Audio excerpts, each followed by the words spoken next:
All right, let's get started.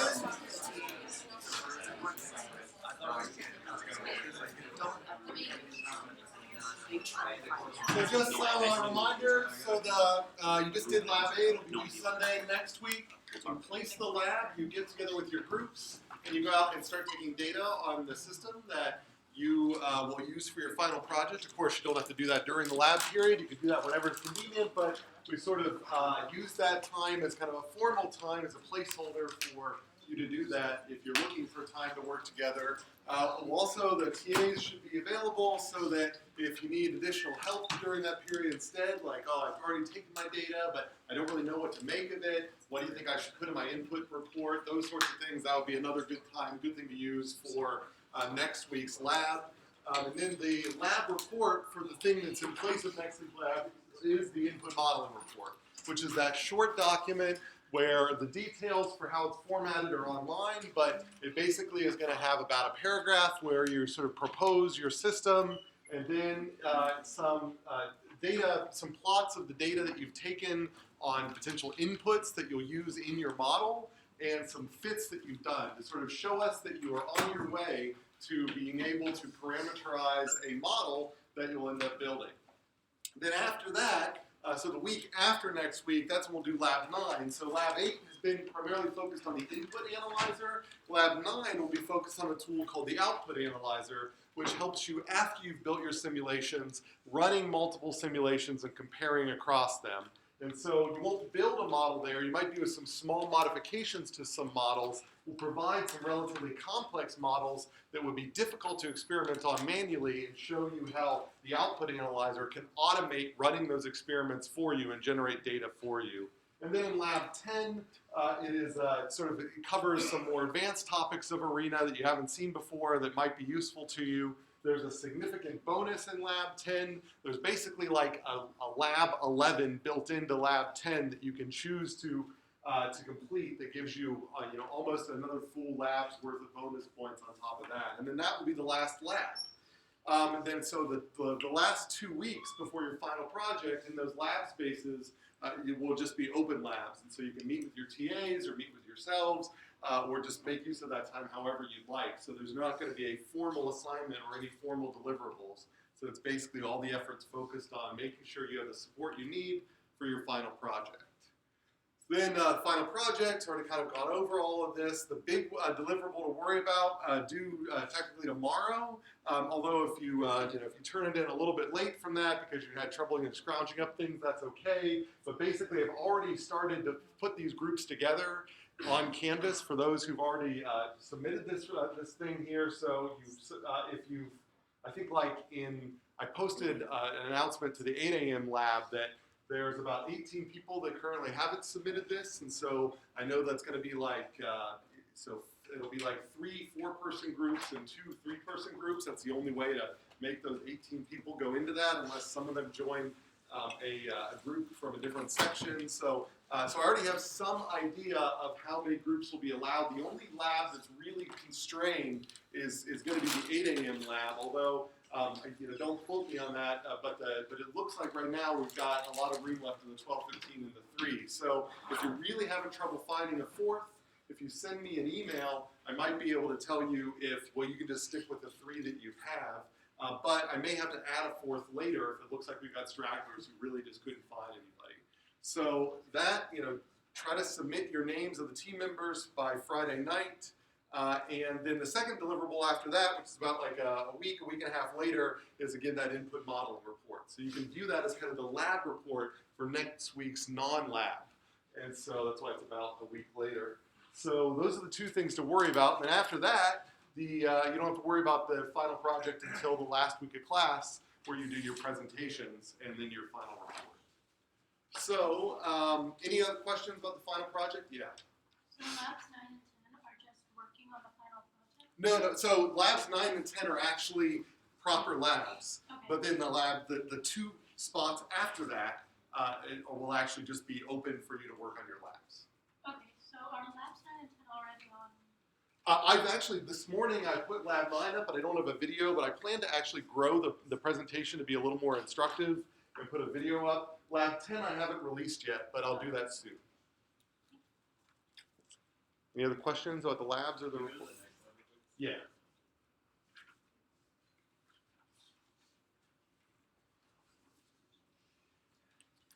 Question? Wait, I don't know if I heard you correctly. Did you say that Lab 8's due this Sunday or next Sunday? Lab 8, it's on a normal schedule, so since you did the lab this week, then it'll be due this Sunday. The thing that's due next Sunday is your input modeling report. So hopefully you see a relationship between those. Basically in Lab 8, we gave you a bunch of data sets that we collected, and you'll do an input analysis of them without kind of knowing where they came from, except for the burger joint one on that other sheet. And then next week, you'll gather your own data and then fit your own models to it, and then that's what you're submitting for your final, or your input modeling. All right. Other assignments, so there are these campus activities that have been available. Homework G3 is actually, it's been available, but it's officially posted today. It's due in 2 weeks. So it's just 2 questions. The first question is on input modeling. It's a lot of the stuff that we've talked about in Unit G. The second question is on output validation, which we'll see formally in lectures starting Tuesday, well basically Tuesday and Thursday of next week, mostly Tuesday of next week.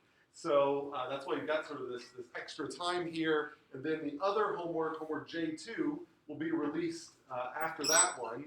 I'll probably release it sooner than that. You'll have another 2 weeks to work on that, but that's the last homework. And so this homework will be an arena assignment. You'll basically go back to that inventory modeling problem with Bucky, and you'll make some modifications to that model and actually do an operational question, sort of try to answer, how should we change the little s and the big S in order to operate, in order to optimize performance for that that supply problem, or that inventory management problem. And so that's kind of the outline there. There's only those 2 homeworks. The one that's currently out, one will be out soon, and both of them will give you about 2 weeks to do them.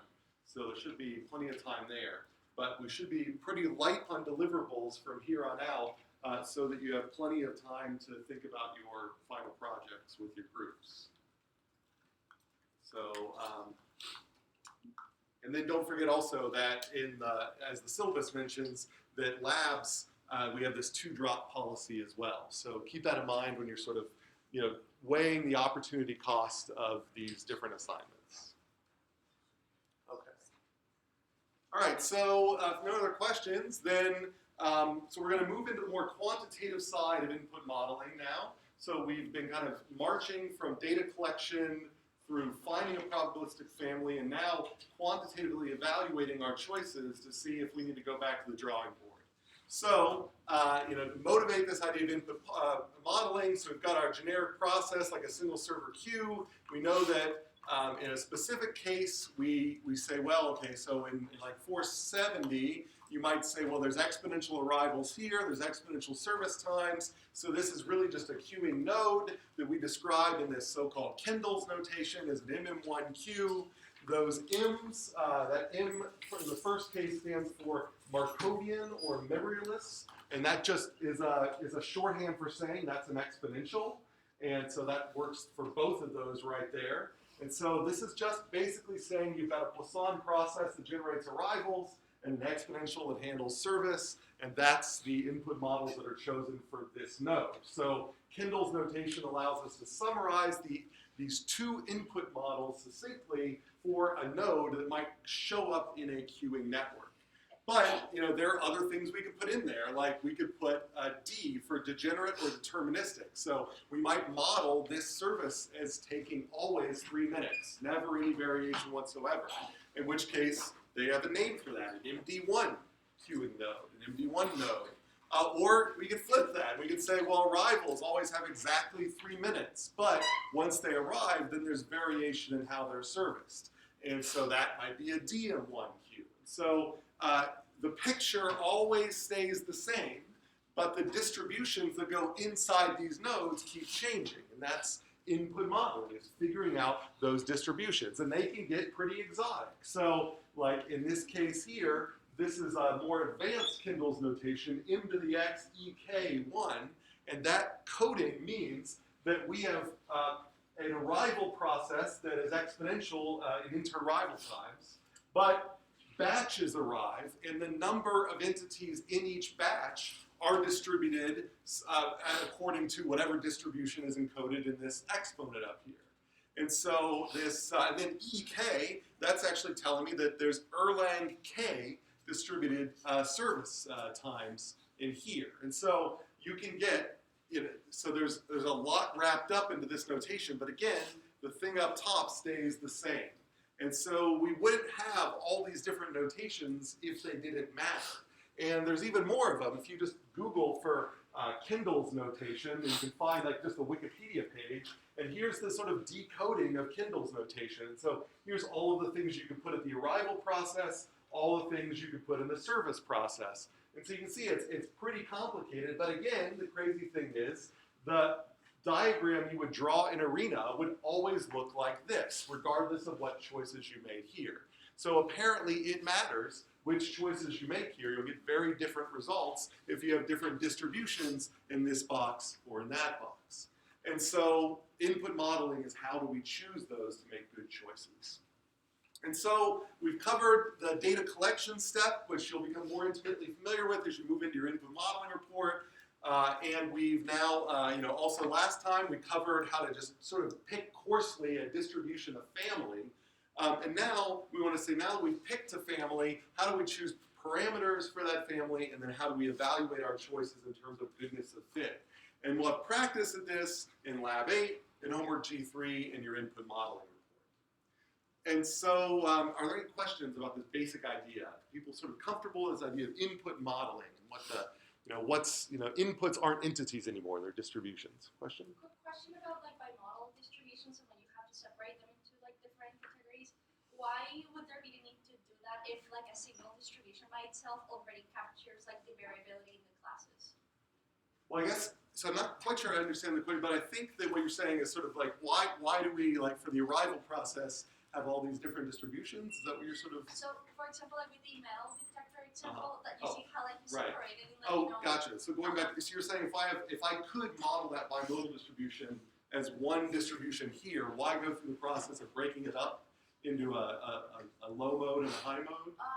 Yeah, but like more like why would you need to like separate like one distribution for the people who have issues going through the metal detector and one distribution for the people who do not have issues? Because like when just one distribution of people going through the metal detector already capture, the people who have issues being in the like higher times and the people who do not have issues going in the lower. Right, so that's a good question. So the question is, if I already have an empirical distribution that's say bimodal for this service time distribution, why would I go back like I did at the beginning of the last lecture and break it up into a decide block that sends some people off into a small service time, some people off in a large service time, if I could already put it all in one.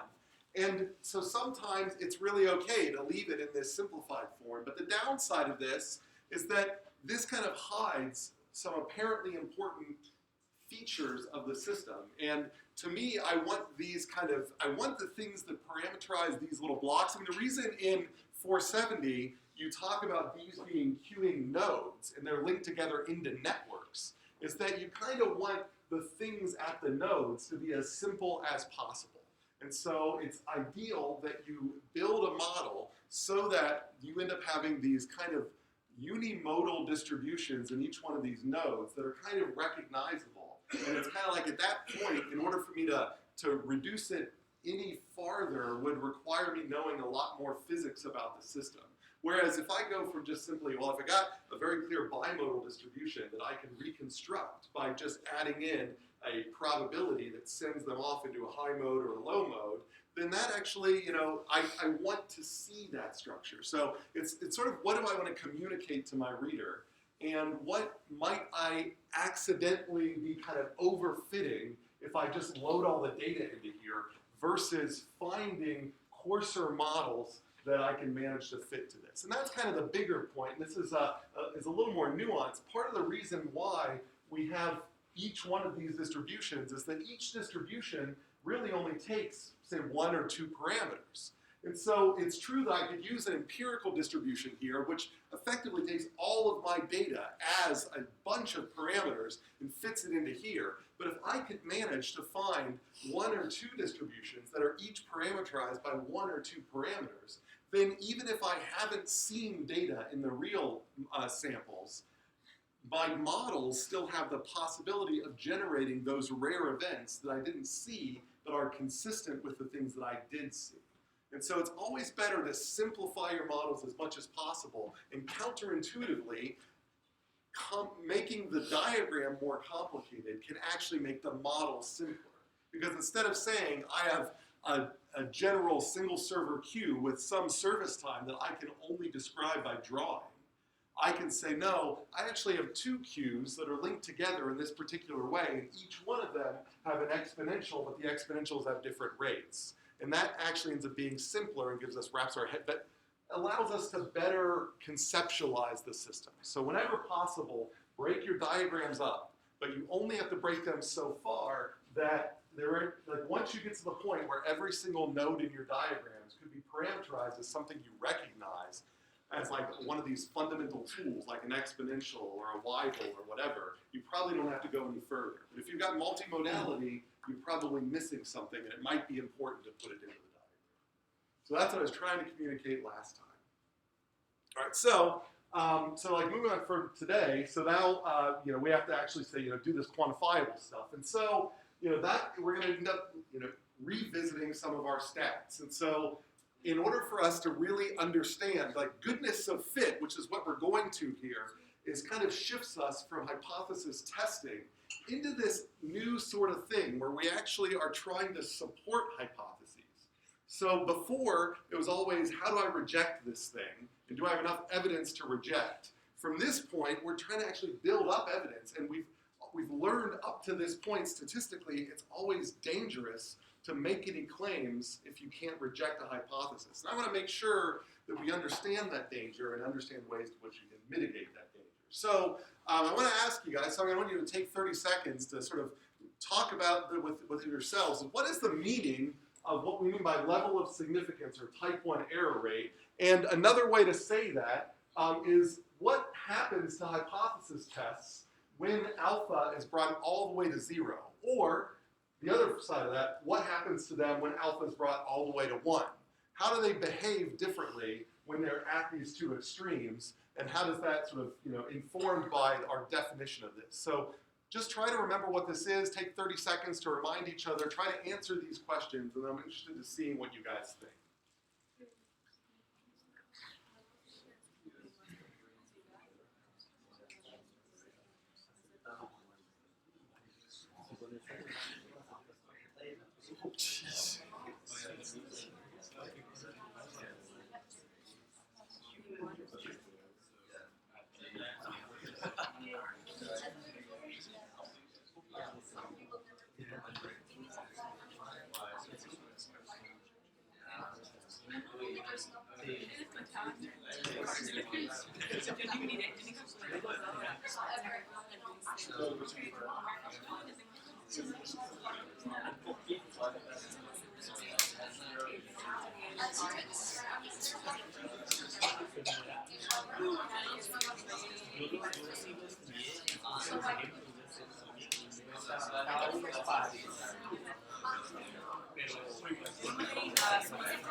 All right, so let's bring it back. So what's a good definition? What is the level of significance, alpha? Try not to use p-value in your answer. How do you define alpha without p? Isn't it like the closest you can get to like accepting an answer? What I'm sorry? Who said Like it? like the closest you can get. Well, that's what, so what do we mean by closest you can get? How do we formally define what we mean by this? It is sort of a threshold, but what is this threshold? Threshold of what? Yeah. It's like the smallest threshold that you need to reject a null hypothesis. To reject the null. So what are the conditions there? So I hear reject a null. So we have to sort of be considering that we're in a world where the null is true. So that's the first thing to really understand alpha, is you have to first condition yourself in a world where the null is true. And then alpha is you say for a particular test, I'm saying that if I am in a world where alpha is true, or where the null is true, alpha is the probability of rejecting that null falsely, because it's true now. So if I am in a world where it's true, and I get some data, these data, this is sort of saying, like, how often do things act weird with respect to themselves? So if you're in a world where the null is true, how often is the null going to generate data that might not look like the null and cause you to reject it? So that's, when you see alpha, think of that. It's like alpha is conditioned on the null being true. How often do I reject it when I shouldn't have? And I shouldn't have because it's true. And so if you think about that, then you can go, these are some of these operating characteristics. And so you can say, well, if I bring my alpha all the way to 0, what I'm saying there is I built a test that will never, ever reject the null when it is true. How do you build a test that will guarantee alpha is equal to 0? It's a very easy test to build. What does that test look like? So by a test, I mean that I need some logic for determining when you say the null is true or false. And so, there might be some set of steps, and that after you complete those steps, you then make a determination that the hypothesis, that the null hypothesis is either true or false. How do I guarantee, what logic do I put here to guarantee that I will never, ever, ever reject a null hypothesis when it is true?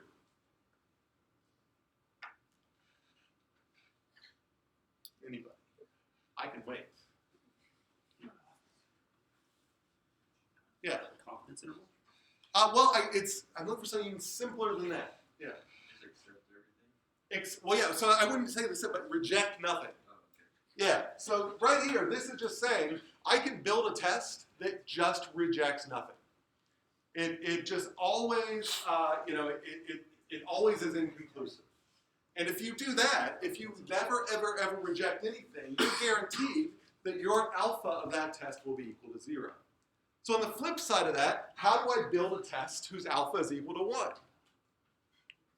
So alpha equals 1 means 100% of the time, when the null hypothesis is true, I reject it incorrectly. So how do I guarantee that I'm always going to make this error? How do I guarantee type 1 error? Reject everything.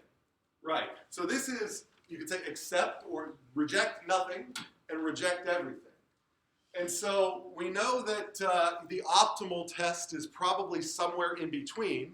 And for historical reasons, most of the scientific disciplines have converged upon an alpha of 0.05. There is a 5% chance of rejecting a true null. In some disciplines, it's less. In some disciplines, it's more. In engineering, we have a different relationship with type 1 error rate than we do in science. In science, you have to make an inference about real-world data, and you may only get to run the experiment once. In engineering, we are more interested in detecting deviations and then investing in mining those deviations. And so for us, we are opportunistic. We're entrepreneurs. We want to find potential improvements, and we're willing to invest money to do more experiments. And so for us, you might actually have an alpha that's higher than 0.05 because you just want to find anything, even if it's a false difference, because you're willing to invest a little bit more into more experiments. But if you're, trying to figure out, how much crayfish can detect in terms of the light spectra when they're in mating opportunities, you might be the only one in the world who's ever going to do that experiment. You may only get the money to do it once. So in that case, you better not conclude something that isn't actually true, and that's why your alpha might be a little bit lower. Yeah. Given the case of alpha equals 0, one, why would you even have to do tests anyway? Well, that's right. These are extremes. You never get to these. But this is sort of testing our intuition, is that I'm generally trying to get to the point, as you reduce alpha, you are getting closer and closer to a test that will never reject anything. As you increase alpha, you are getting closer and closer to a test that will reject everything. All right, so with that in mind, we've already learned that the chi-squared critical values are a measure of deviation. So if what happens to the critical values of the chi-squared if alpha gets small? Well, if I go back here, remember alpha getting small means that I reject nothing. Well, then what do I do with the critical values of the chi-squared test if I want to guarantee the chi-squared test rejects nothing? Do they go up or they go down? Think about it. In the chi-squared test, you calculate a chi-squared value, and you look in the back of the book, and you look for a critical value. And when your chi-squared value is what? Greater or below that, you reject the hypothesis. It's when it's greater than the critical value is when you reject the hypothesis. So if I want to make sure that I don't ever reject anything, what do I do to my chi-squared critical value? I increase them. So by increasing your chi-squared value, then you reject a lot fewer hypotheses, and that's why, if you look in the back of the book, as the alpha gets smaller, the critical values get larger. You are allowing for more and more deviation. And by allowing for more deviation, you're rejecting less and less, until eventually you allow for 100%, for as much deviation as possible, and you still don't reject.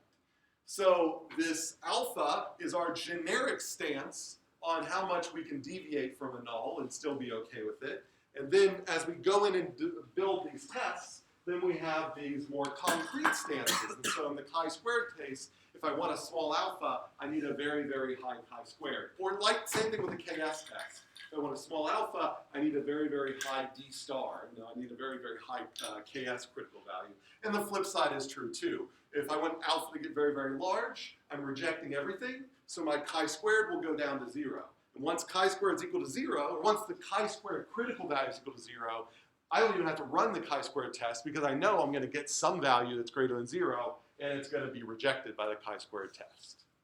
So that's sort of where I want you to be in your conceptualization of this, is to think about these extremes and to think about how they translate to these critical values and what that means realistically. And so that finally we get to these sort of p-values. And so I might skip these and then try to jump directly to this example here. So let's think about this example.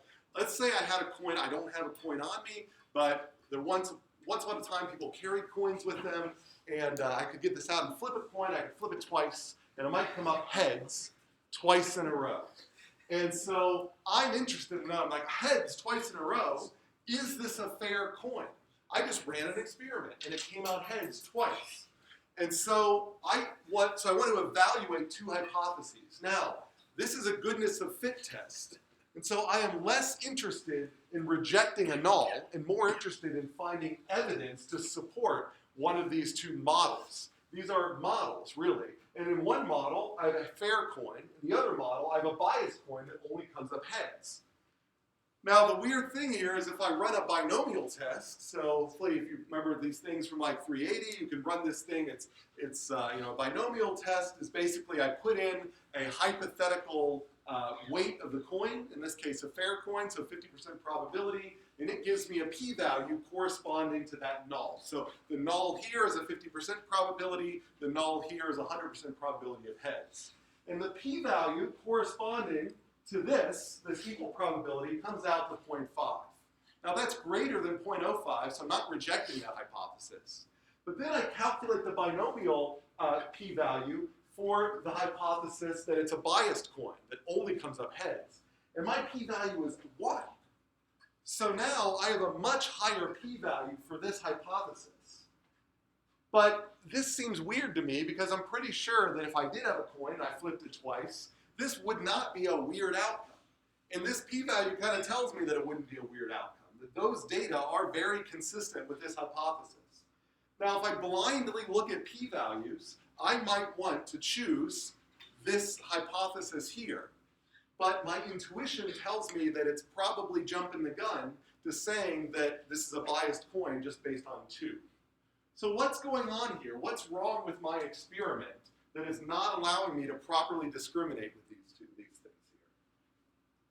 Take 15 seconds or so and talk to your neighbors and figure out what's wrong with the experiment that I designed.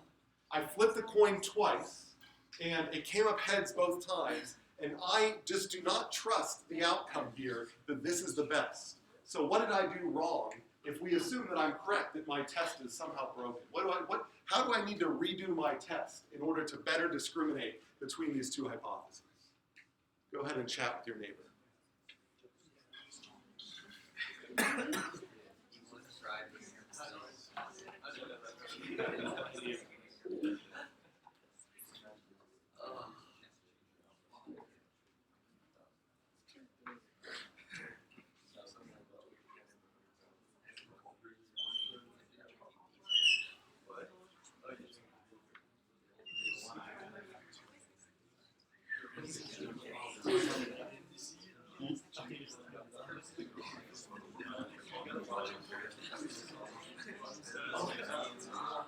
All right, so to put it another way, if somebody were to tell you that they had an unfair coin because it came up heads twice, what would be your criticism of their logic?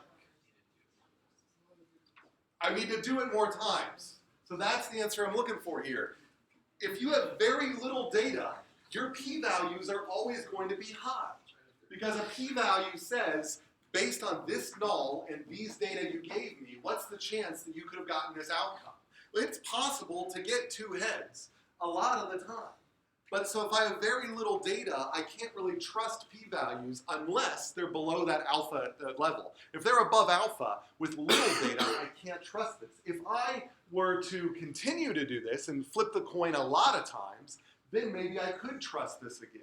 So this is a question of what we'll talk about as statistical power, which is related to beta, which we'll get into a lot more on Tuesday of next week. Now, based on that idea, let's say I did go and change my experiment. Now I flipped it 200 times, and under 200 times it comes up heads 90 of those 200 times. I calculate for a fair coin, the p-value is 0.17. That's above alpha, so I'm not going to reject the hypothesis of a fair coin, which I didn't expect it because I think this is very reasonable. Flip it 200 times, yeah, it could come up 90. Why not? But if I flip it 2,000 times and it comes up 900 times, same proportion on the above, I then now calculate the binomial p-value, and it is way less than 0.05. So what went wrong? This seems to me like a very reasonable outcome for a fair coin. But the thing is, that's the other side of p-values, is that as you increase the amount of data you have, you increase the discrimination ability of your statistical tests. My coin might not be fair, but maybe it comes up 51% of the time heads and not 50% heads. That's effectively fair. So if I just needed to flip a coin, to make a couple of decisions, and I didn't have to do it that often, I'm not really stacking the deck against anybody. It's pretty much a fair coin. But if I'm flipping it 2,000 times, I can now detect that it's not fair. And so this is one of the problems with gathering more data and using these low sample statistics like things that involve p-values, t-tests, binomial tests, things like that. The more data you get, the smaller effect sizes they will detect, and your p-values are guaranteed to plummet to below your significance level. And then you really need to ask yourself, is this a meaningful effect? And not, is there an effect? This question is there an effect? And it says, I can't tell a difference between this and a fair coin. There might be a difference, but I can't tell. This one says, aha, I could find a difference. In fact, for 2,000 samples, I can find a really, really tiny difference. But the difference you find, even though you conclusively find the difference from a fair coin, might not be meaningful. So we need to be really careful when interpreting our p-values, especially when it comes to how many samples we've collected. And so that's kind of the thing I want to sort of marinate in as we go forward with this, is that large p-values are only meaningful if there is enough data. And we'll need to define what we mean by enough. And part 2 of homework G3 is helps you, is one example of how we do that, and we'll go into more in depth on Tuesday. And then you can always lower the p-value by taking more data. And this is the big reason why things like t-tests are not used by these big data folks. So if you're going out and taking social media data and you want to tell, is there a difference between men and women on their opinion towards whatever that you asked on a survey, and you survey 3 billion people, then of course you're going to find a difference between men and women. But the question is, like, if it's the difference between 50.1 and 49.9, maybe that's not actually a marketable difference that you can act on. So as you go up into big data, that's why you really need these linear models. And that's what, in your more advanced statistical courses, you'll shift totally away from hypothesis testing and start to embrace generalized linear modeling. And so that's outside of the scope of this course, but you should keep that in mind as you move on with this. If you do more and more industrial stats, you're going to switch away from this and more into this, because you're going to get access to more and more data. All right, so last example I want to give you, especially going into, now we got playoffs and various sports coming up. And I love these sporting people really love 7-game playoffs, right? 7, it sounds really good. Best of 7, that's conclusive, right? Well, let's think about that statistically. We have 2 teams, A and B. We have a null hypothesis that they're equally matched. And that's what we want to reject. And we want to tell who's better than who. And so the null hypothesis is the probability of winning of 0.5. If the probability of winning is greater than 0.5, we conclude that A is the better team. If the probability of winning is less than 0.5, B is the better team. And so we run an experiment, and that experiment is a 7-game long experiment. And that experiment comes out with 6 wins and a loss. And that seems decisive. That seems like Team A is the better team. But according to a binomial test, with this null hypothesis of 50% probability, then I get a p-value of 12.5%. That's still greater than my 5% significance level. So based on conventional statistics, this is not decisive. I can't tell the difference between this and an outcome that could occur if they were equally matched. So then I can say, all right, well then what do I need to be decisive? Turns out I need 7 wins to go below my 5% significance level. I need 7 wins in a row. But the thing is, in any 7-game tournament, they're not going to let you watch 7 wins. The most wins they'll let you watch is 4. So then the question is, well, how about 4? Well, if I get 4 games and 4 wins, which is a boring series to me, then I actually get a p-value of 12.5%, which is approaching significance, but it's still not quite there. Now, what if it's 5 games with 4 wins? Well, it turns out my p-value just keeps going up. At the point where I get to the most exciting series, where I have 7 games, so 4 wins and 3 losses, then in those cases, my p-value reaches 54%. So you've spent potentially 7 weeks of your life watching this series, or maybe 3 weeks or 2 weeks, and in the end, the outcome is no better than that fair coin flip. And so this is a great way to get you to watch advertising and not actually end up providing you a statistically meaningful result. But in order for us to do statistically meaningful baseball, or whatever you want it to be, you'd actually have to run a lot more experiments when teams were pretty much equally matched, as they often will be at the point where they're playing in these very, very critical games. And that might mean watching 100 games. Who wants to watch 100 baseball games for the same 2 teams? Not me. So this is sort of a way to sort of think about, like, whenever you see these ad hoc experiments that people in sports run, what are they actually concluding with these? And what does it say about us that we watch these things? Like, we really like just watching coin flips. Now, that also goes for voting. It's like every time you see a result where it comes out that the popular vote, it doesn't even matter, the whole electoral college or popular vote thing. We'll talk about bias later in the class. But if you just come out and say, well, you got 51% for one candidate and 49% for the other, and you immediately say, candidate 1 won. If we actually do a statistical analysis, when things are that close, we very often have too small of a sample size, and we really need to get more people voting in order to reduce our confidence intervals so that we can make that determination. And so as things get more exciting, we actually need to play more games. We need to vote more. As things get less exciting, then we can sort of do less. So that's things to think about as we move forward with these things. So in general, the elements of hypothesis testing, we need an alpha, a type 1 error rate, but we also need that beta, which has to do with the statistical power, which is the minimum acceptable probability of rejecting a false null. So if we're in a world where the null is wrong, then we might reject so we want to sort of say we would like to reject a null that's actually wrong, but sometimes we're going to accept it. And so there's this beta term, 1 minus beta, that we call statistical power, and we need both of those together. And so with both of those, we can then determine how many samples we need, how long to run the experiment, how many replications of the simulation to run. And so on Tuesday, we'll go into how to actually calculate this, but given your alpha, your beta, and your particular test and how much variance is in your data, only then can you determine how many simulation replications, how many games, how many voters you need in order to actually be able to detect the difference that you think is meaningful. So that's where we're going. And then there are a bunch of so again, you take more stats, you'll learn other alternatives like Bayesian stats, but again, that's not something we really touch on in this course. Questions? Yeah, going back real quick, like the second point below alpha, is that the definition or the second element? This statistical power, below alpha, Yeah. well, these are two elements. So alpha, the definition there is the maximum acceptable probability of rejecting a true null, and then the other essential element is the possibility that a false null might not be rejected.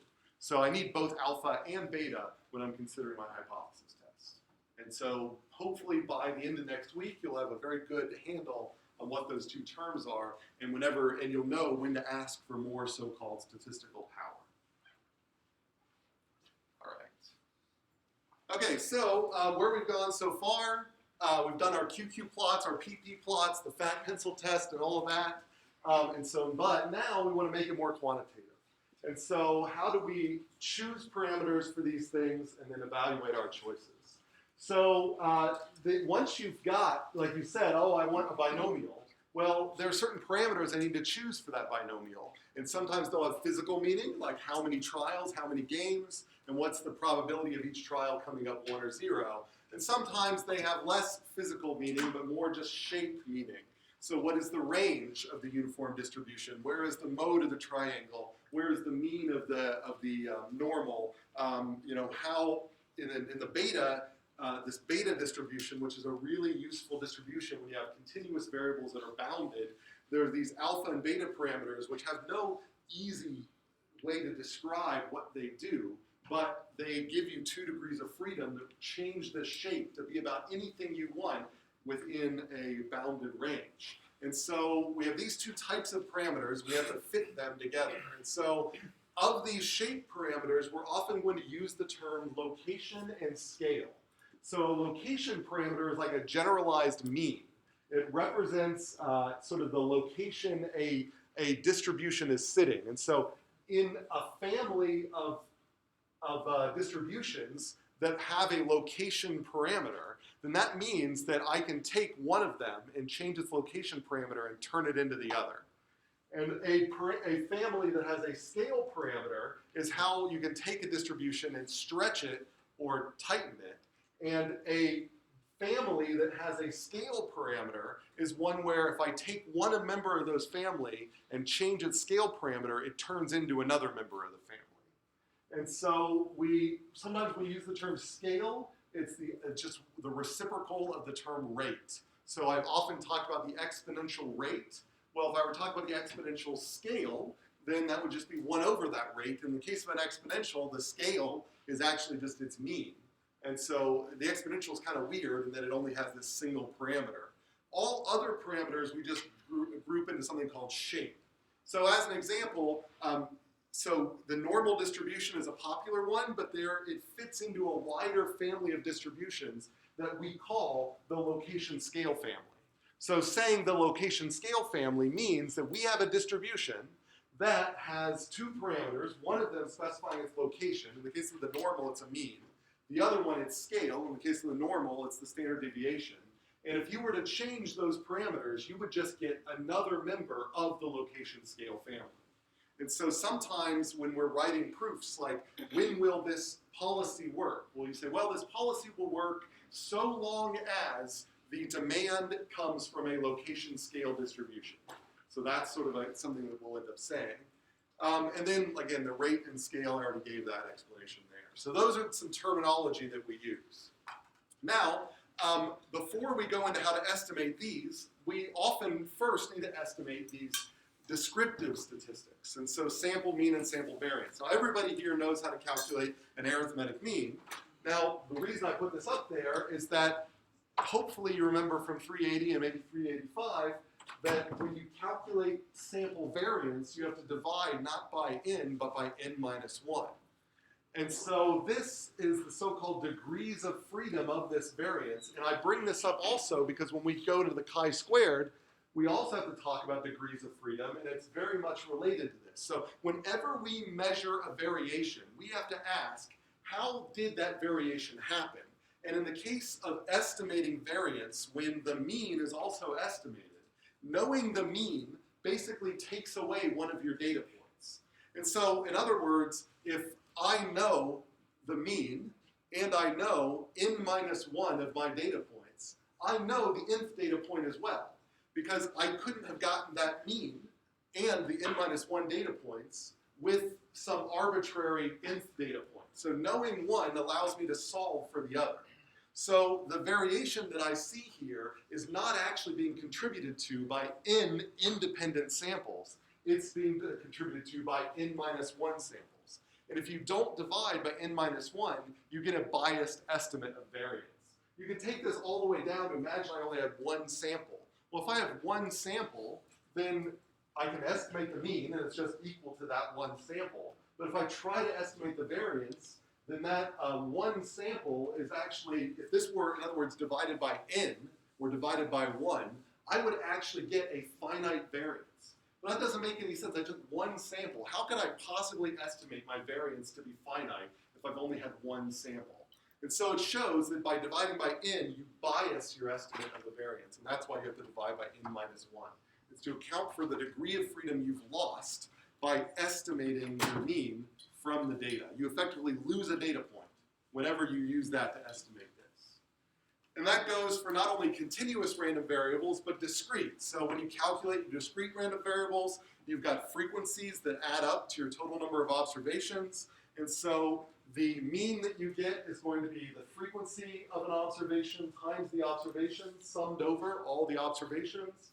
And the variances here, again, are divided by n minus 1. And there are these handy formulas down here that allow you to quickly calculate sample variance without having to calculate all of these differences. And then finally, if I give you a histogram, that histogram is effectively lost data. So I could have given you a continuous distribution, all the data points, but it was easier to summarize as a histogram. The downside is now you only have these 10 bins. It started out with 1,000 points. Now you only have 10 points. You have 10 bin centers and 10 bin frequencies. And that effectively turns a continuous variable into a discrete variable. And so to calculate the mean, it's just the frequency times the midpoint of the bin. To calculate the variance, and again, it's the same as the discrete case, but you use the midpoint of the bin here. And again, there's this handy formula. And so, it's just mainly me driving in that when you're calculating this, remember to use n minus 1. And that'll come up a lot. So an example, I've got Poisson distributed data here. There's a histogram of it. And so I calculate, there are these formulas. So this was one of those sample formulas that quickly calculate estimated variance. I just have to know this sum here and this sum here. And if I know those two sums, I put them together in this way and I can get an estimated variance and an estimated mean. So nothing special there, but what I want to point out to you is that the Poisson should have the same mean as its variance. So if you look up the definition of a Poisson, the alpha parameter sets both the mean and the variance. But if you estimate these things, they're often going to be different. And so we have to also keep in mind that we're just taking point estimates, and they're almost never going to be dead on what we expect them to be. And so they a better approach would be to use confidence intervals, which we're going to introduce when we start analyzing our output data in lecture J1. But just something to keep in mind that whenever you take point estimates, don't expect these to match your assumptions from the theory, because they're just estimates from the data, and it would just be, there's enough degrees of freedom that allows this variance estimate to stray away from the mean estimate, when in reality, the actual mean and the actual variance are probably somewhere in between those two. So any questions about, I mean, hopefully you guys have done a lot of means and variances, but any questions about this n-1? Is this weird to anybody? Hopefully you've seen this before plenty of times. All right, good. So then the question, so summary statistics are great, but what do we do with all of these parameters here that aren't necessarily related to mean and variance? How do we estimate them? How do we generate point estimates of distributional parameters? And so our motivation here, and again, hopefully should have done this in 380 or maybe 385, is maximum likelihood estimation is a common way to deal with this. And the idea is if I have a model of my distribution, I have its PMF or I have its PDF, and I have taken data. And so the idea is, so a PMF effectively says if you know the parameters, here's the distribution of samples you might get. Now a likelihood function uses the same PMF or PDF, but it goes in reverse. It's saying, given the data, what are the distribution of parameters that could have generated these data? And so that's why we have these two different terms, likelihood and probability. They are not identical. You should only use the word likelihood if you mean I've taken data and I'm trying to figure out what parameter is best. You should only use the term probability if you say I know what parameters are out there and I'm trying to predict what data could come out. And so the idea here is I'm going to try to optimize my parameters to match what I get from my data, which I've already sampled and is fixed. So I can do this really simply for an exponential. This is kind of an easy example here. So I have an exponential, it has a PDF up here, it has a CDF up here, it has a single parameter. I've taken, let's say, 20 data points, and I want to figure out what's the best parameter for this lambda. And so, again, going back to 380, I know that I took my 20 data points, and technically I need a joint PDF. So I need the argument to be all 20 of those. But I'm going to make the assumption that each sample was independent of the previous samples. And in that case, a joint PDF is just the product of all of the marginal PDFs, all of the individual ones. And so that allows me to take this expression here, combine it with this, and then I get a very simple expression for the joint PDF.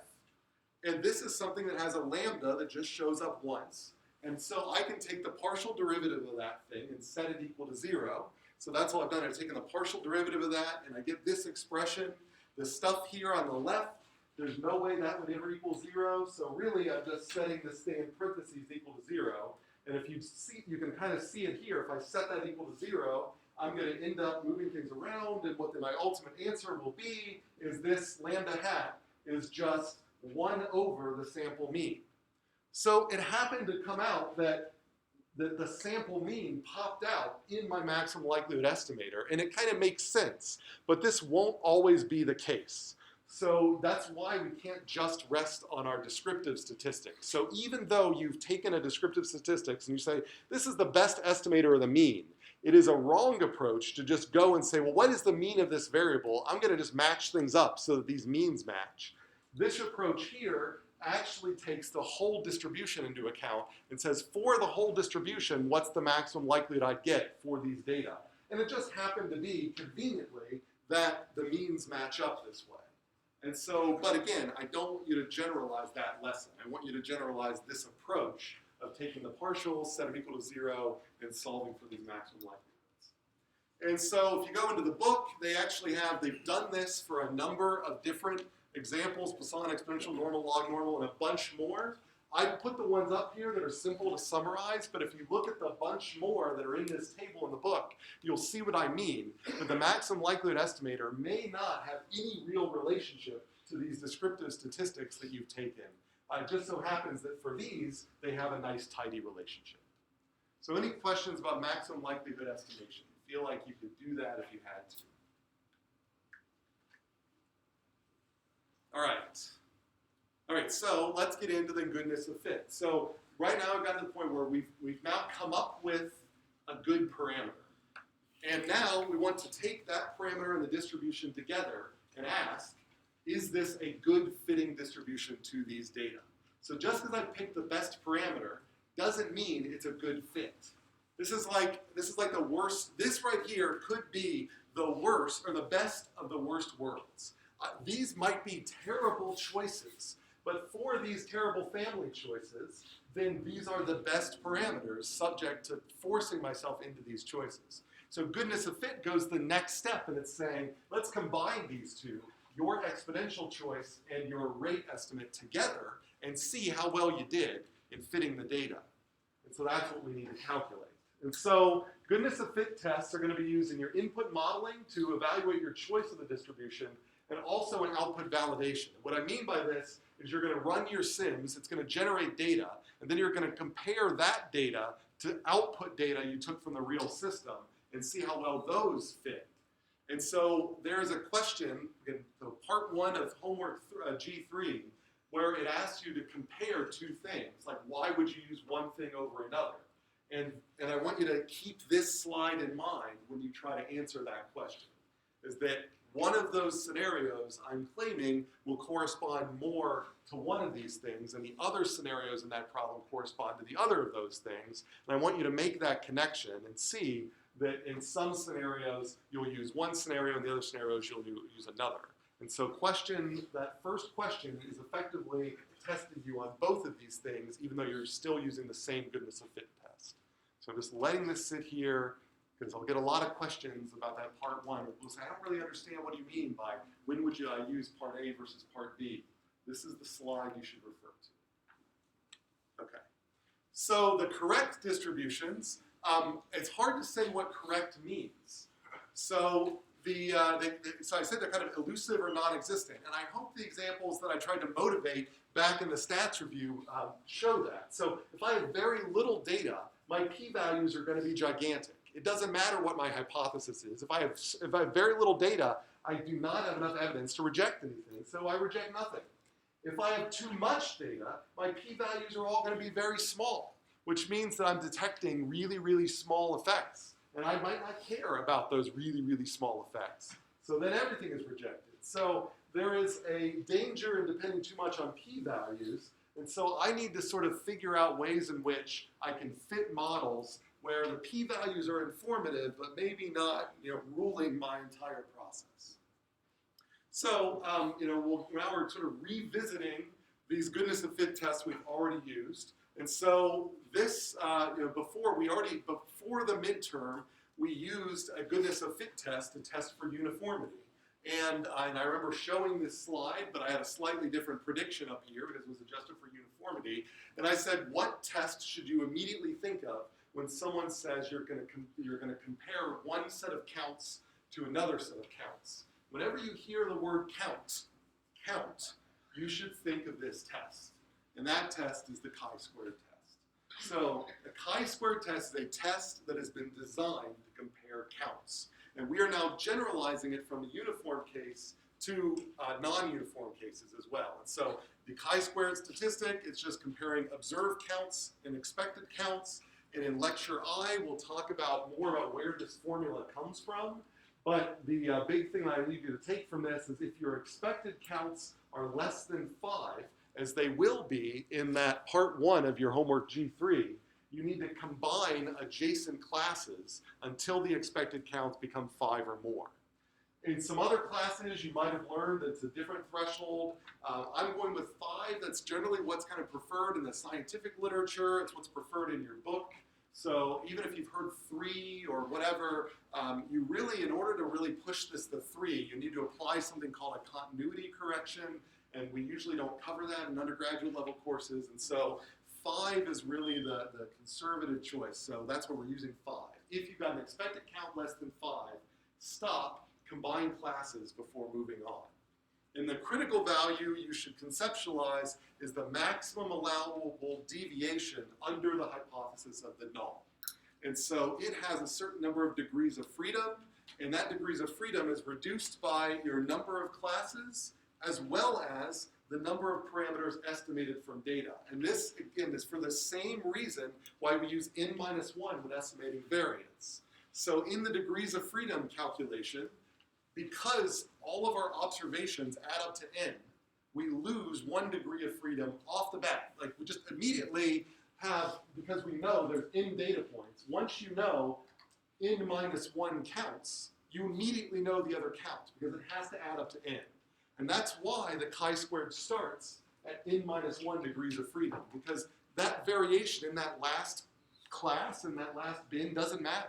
Because once you know the other 3, you know that one. So that's why it starts at n minus 1.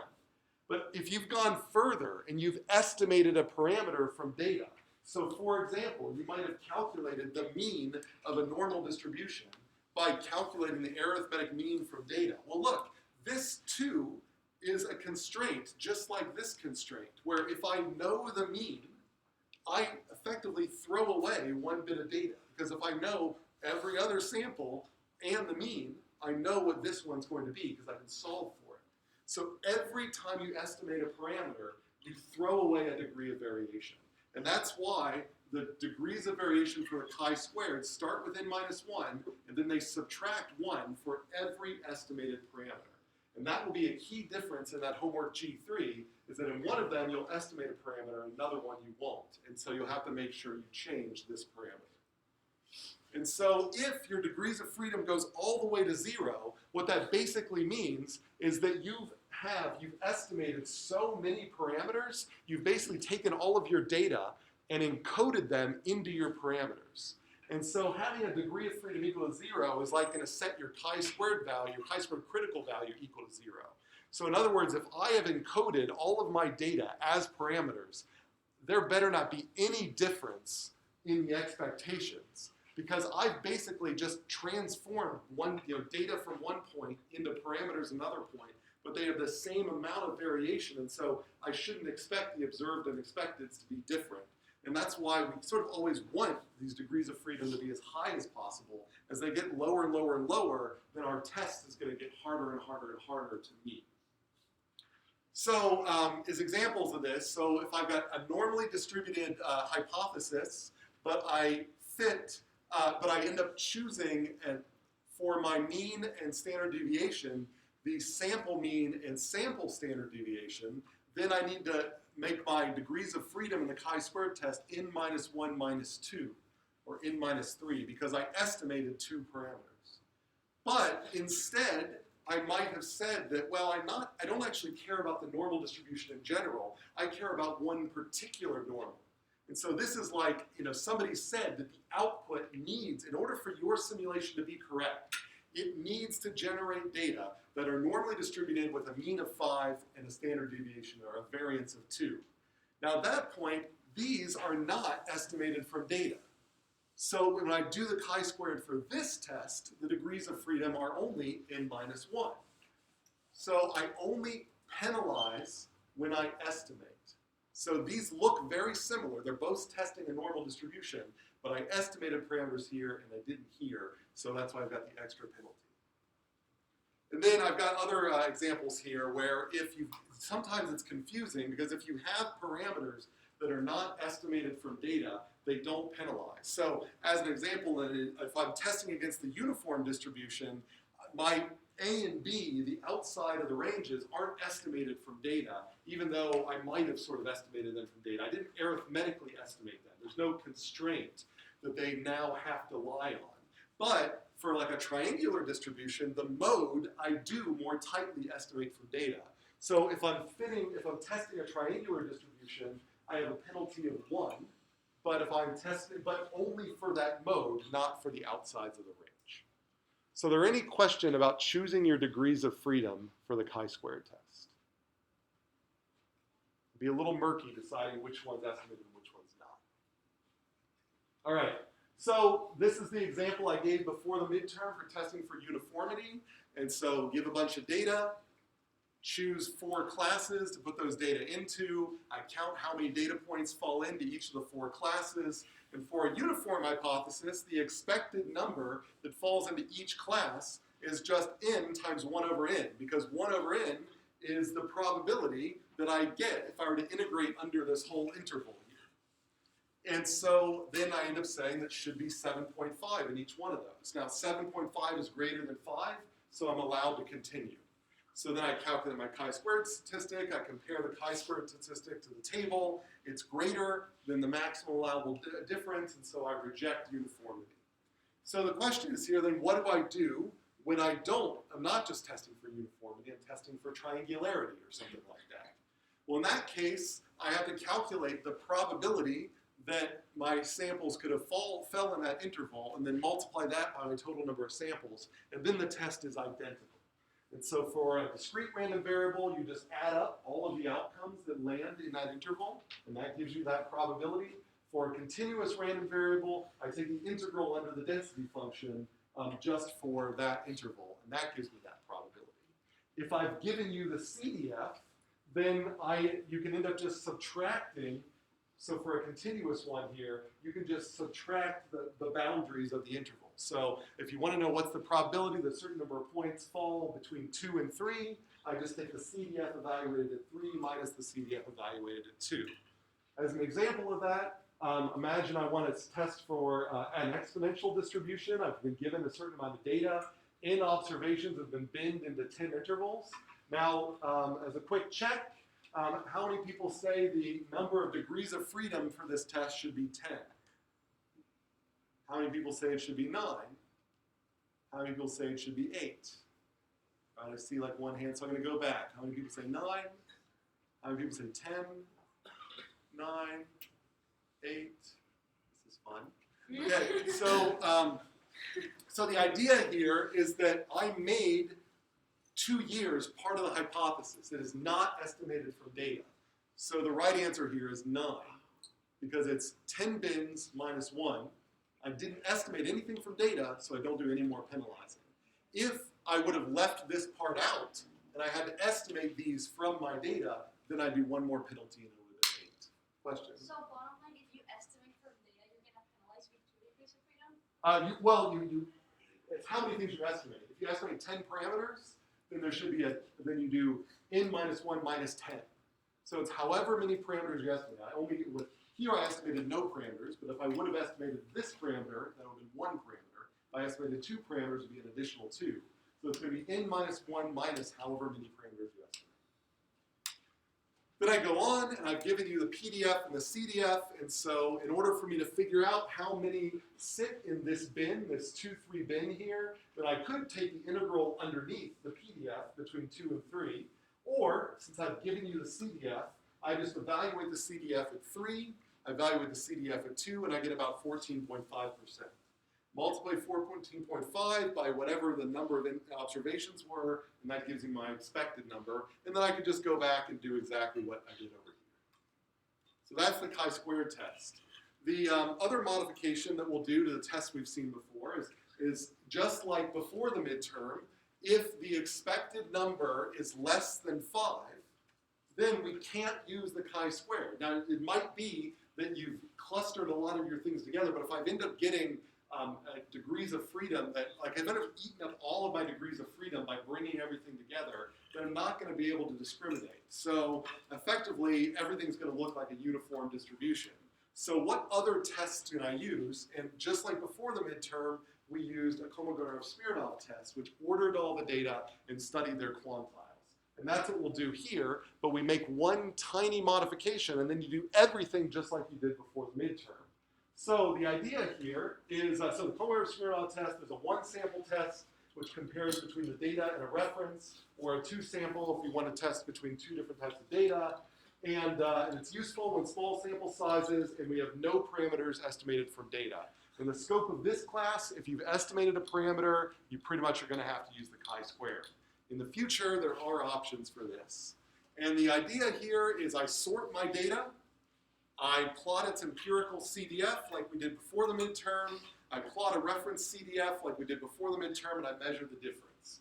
Before the midterm, we only worked with uniforms, and so you did this table in a homework. All we do now is we replace the middle row And we don't put the data there anymore. We put the CDF of the data. So, but otherwise it's identical. So you just take your data points, sort them, and then pipe them into the CDF.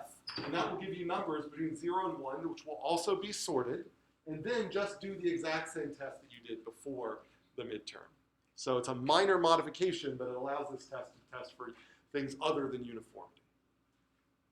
And so there's, again, estimated parameters. It's really difficult to deal with estimated parameters. You have to look up for special purpose modifications of the KS test whenever your parameters are estimated. Any questions about the difference between the KS and the pre-midterm and post-midterm KS or chi-squared?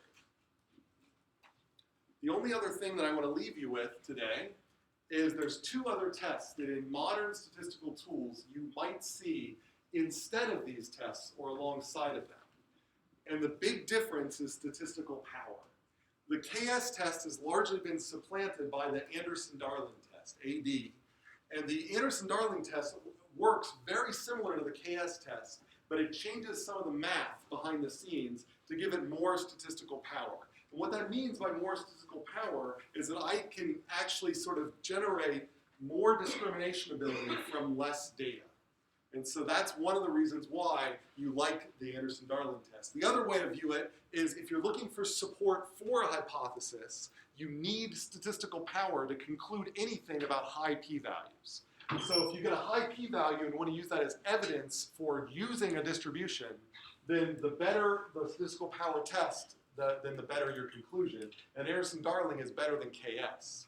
If you are specifically testing for normality, the very best thing you can do for testing for normality is the so-called Shapiro-Wilk test. You'll find that in a lot of statistical tools. It is even more powerful than here. So whenever you say like, I can only use this statistical approach if I can guarantee my data are normal. How do I build evidence that my data are normal? Well, you do your QQ plot, and once it passes that, then you do a Shapiro-Wilk. And if you get a p-value greater than your alpha with Shapiro-Wilk, because it is so powerful, then you can conclude that we've accepted the hypothesis of normality. Whereas maybe with the Anderson-Darling, with the KS, with the chi-squared, if the p-value is greater than alpha, you can't really say anything.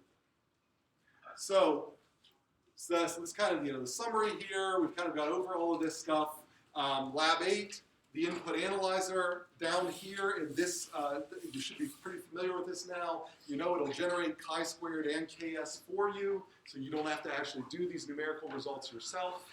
So remember the Shapiro-Wilk stuff, remember the Anderson-Darling, but I'm only going to ask you to do the calculations for KS and chi-squared in this class.